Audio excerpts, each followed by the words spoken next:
Hi readers, today for reading we are going to talk about reading intonation, and basically that means is that we are going to read with expression. And if we don't read with expression, we kind of have this monotone, so we would talk just like this. And if we were reading a book, that might get really boring. For example, if I were to read Back and Fish in the Tree, my mom takes her pad out and walks over to them. Hello, girls. What can I get you?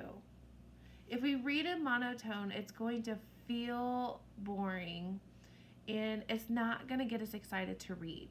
However, whenever we read with intonation and expression and we use those punctuations like an exclamation mark because something happened and it's super exciting, and when we read with like just a normal period and understanding the character, or when we read with a question mark, do you want ice cream?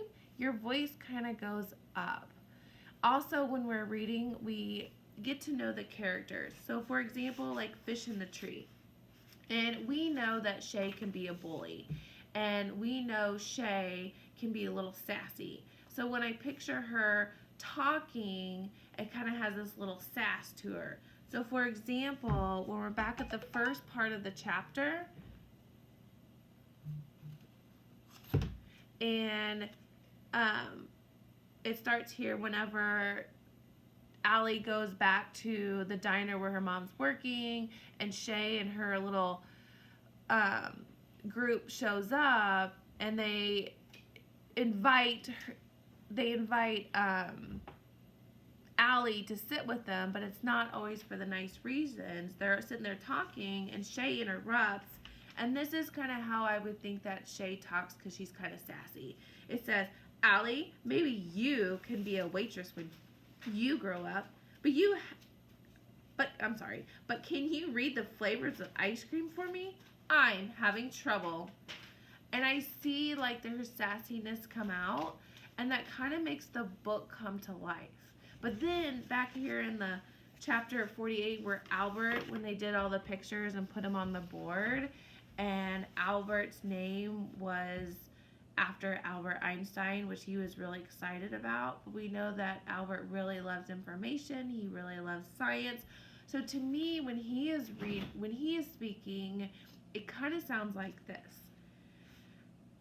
He says, Albert raises his hand. Yes, Albert?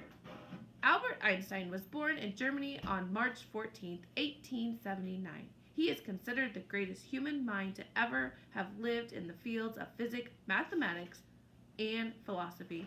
He changed all the science with his ideas. My father says that the field of science was like Pinocchio as the puppet, and Einstein changed into a real boy. And that's kind of how I picture Albert talking.